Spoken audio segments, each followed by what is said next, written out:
Vamos a escuchar a la asambleísta Elizabeth Cabezas. Que genera la propuesta de ley de crecimiento económico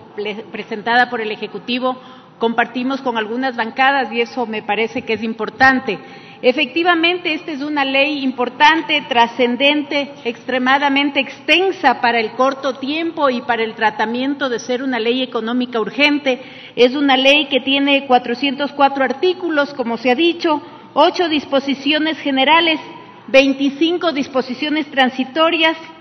4 derogatorias, y todo este cúmulo de textos no pueden ser valorados solamente por las cosas positivas que en una parte de la ley sí se exponen. Yo más bien quiero ser crítica en esta propuesta porque considero que la responsabilidad de la Asamblea Nacional es extremadamente fuerte en este momento. Bajo ningún punto de vista, y concuerdo, esta ley puede pasar por el Ministerio de la Ley y definitivamente tiene que ser debatida por la Asamblea, en donde la Asamblea Nacional debe plantear propuestas y tiene que quedar claro cuáles son los puntos de vista en los que estamos dispuestos a apoyar, pero también cuáles son las críticas y objeciones que sobre este documento se van a realizar. Si bien esta ley recoge algunos puntos positivos, definitivamente se ha hablado aquí rápidamente de los beneficios que podrían tener los estudiantes en cuanto a la eliminación de las moras y los recargos sobre los créditos que fueron entregados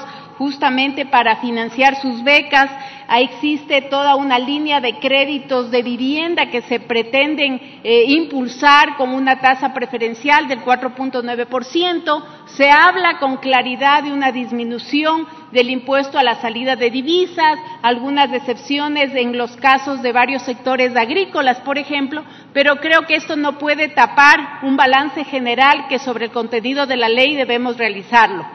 Hay temas extremadamente preocupantes recogidas en la Ley Orgánica Reformatoria del Código Monetario y Financiero, a las que yo quiero hacer referencia, y justamente tienen que ver con el tema de la autonomía del Banco Central. El tema de la autonomía del Banco Central no creo que esté en discusión. Consideramos que es una institución que requiere tomar ciertas decisiones de manera autónoma, pero esto jamás debe infringir los marcos normativos y legales existentes y vigentes en este país. Y hago referencia a 2 puntos fundamentales que recoge la ley, y es uno de ellos el artículo 37, que habla sobre la contratación del Banco Central del Ecuador. Y claramente este artículo dice: la contratación de bienes, obras y servicios exclusivamente para el cumplimiento de sus objetivos se someterá a un régimen de contratación propio expedido por el directorio del Banco Central. No se someterá a dicho régimen los servicios de consultoría. El Banco Central podrá aplicar de manera supletoria la norma del Sistema Nacional de Contratación Pública en todo aquello que no estuviere previsto para las regulaciones emitidas por el directorio. A mí me parece que dentro de lo que tiene que ver con las normas en este país no pueden haber instituciones que hagan sus propias reglas, sus propios reglamentos y que pretendan tener dentro del sistema ecuatoriano un conjunto de normas y de documentos que rijan sus sistemas de contratación y sus mecanismos de realizar las acciones. Lo propio en lo que tiene relación con las remuneraciones y dietas de quienes aspiran o esperan ser funcionarios del Banco Central, claramente dice: la remuneración percibida por los miembros a tiempo completo del directorio, incluido su presidente, y las dietas recibidas por ellos serán las que permitan reclutar y retener a personas calificadas y expertas, sujetándose a un régimen especial que para el efecto expedirá el órgano rector en materia del marco legal y no bajo la Ley Orgánica del Servicio Público. A mí me parece que esto no puede generar una clase, como ya hemos criticado permanentemente, una burocracia dorada, en donde el Banco Central tenga sus propias reglas, sus propios reglamentos de contratación y sus sistemas propios de contratación pública. Me parece que esto es nefasto, genera un pésimo precedente para todas las instituciones públicas y esto tiene que ser eliminado de esta propuesta de ley. En términos generales, existen algunas otras propuestas dentro de lo que se refiere al Código Orgánico en materia monetaria y financiera que yo concuerdo que sería una muy buena alternativa, y en esto me parece que tuvo la propuesta Gabriela Larreategui, el asambleísta Gabriela Larreategui, de separar este documento y tratarlo por cuerda separada. Todo lo que tiene que ver con el Código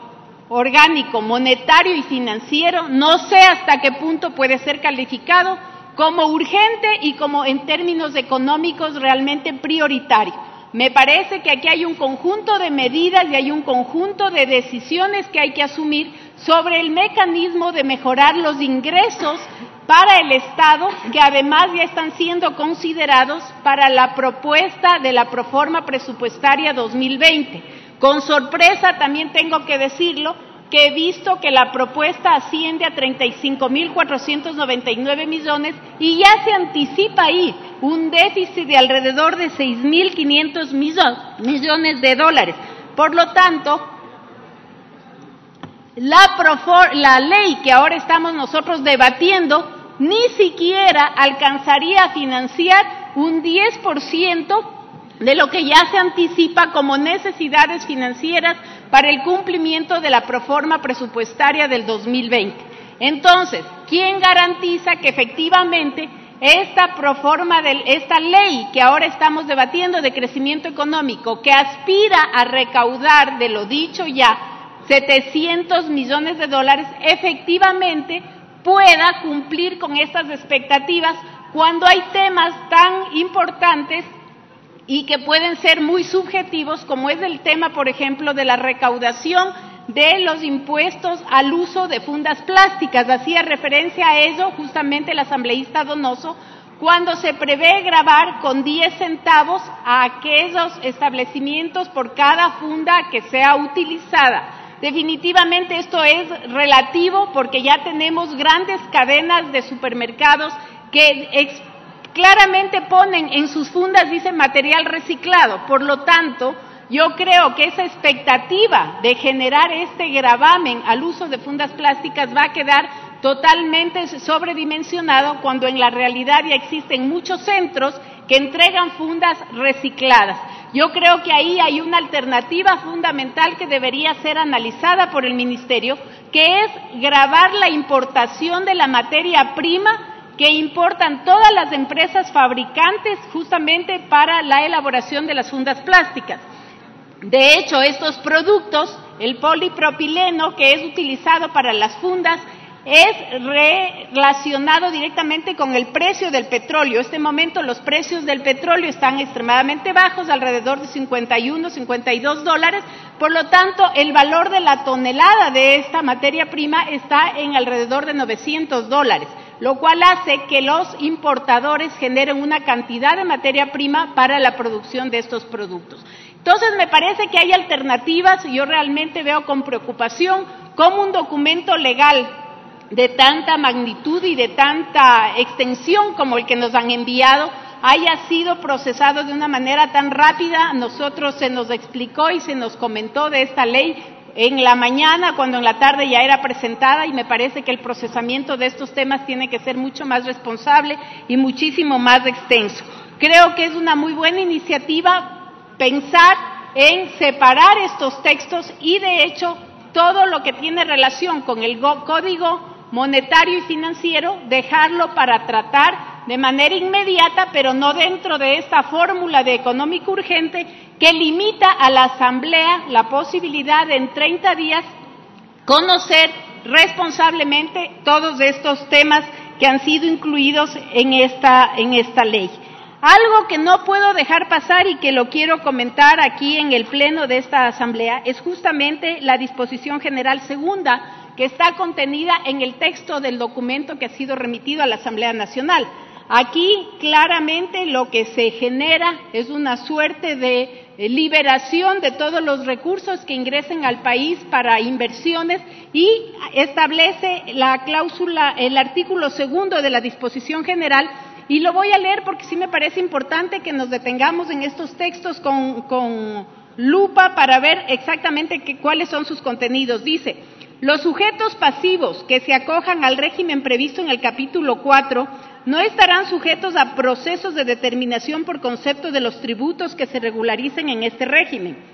ni a sanciones administrativas derivadas del incumplimiento de los deberes formales relacionados con tales tributos. Tampoco se iniciarán respecto de estos sujetos, ¿a qué hace referencia esto? A las personas que traigan inversiones y que traigan recursos para distintas áreas, dice, procesos de investigación penal por delitos de enriquecimiento privado no justificado, ni por defraudación tributaria establecidos en los artículos 297 y 298 del Código Orgánico Integral Penal. El acogerse al régimen previsto en este capítulo 4 no exime de modo alguno de investigaciones, procesamiento y responsabilidades penales relacionados a delitos diferentes a los que aquí están dispuestos. A mí me parece gravísimo pensar que a través del mecanismo de repatriar recursos y traer recursos acá al país podamos dejar limpios recursos que pudieron haber sido obtenidos de manera fraudulenta, de manera ilícita y de manera totalmente ilegal. Por lo tanto, estos son temas que la comisión, yo sí le pido por favor a los delegados y a los miembros de la comisión pongan atención y no podemos permitir que por 6 o 7 acciones positivas que en esta ley se plantean, dejamos pasar algunas otras muy graves de trascendencia fundamental y que pueden ser muy cuestionadas a futuro. Algo que me parece que es extremadamente importante también plantear los señores asambleístas es el hecho de revisar realmente si el impacto de todas estas medidas que están siendo planteadas en esta ley realmente generará los recursos que se prevén para aportar a la reforma y a la proforma económica del 2020. Me parece que no son demasiado optimistas los cálculos y creo que hay temas mucho más relevantes que hay que analizar, como el caso, por ejemplo, del sistema de compensación que se generó el 26 de diciembre del 2018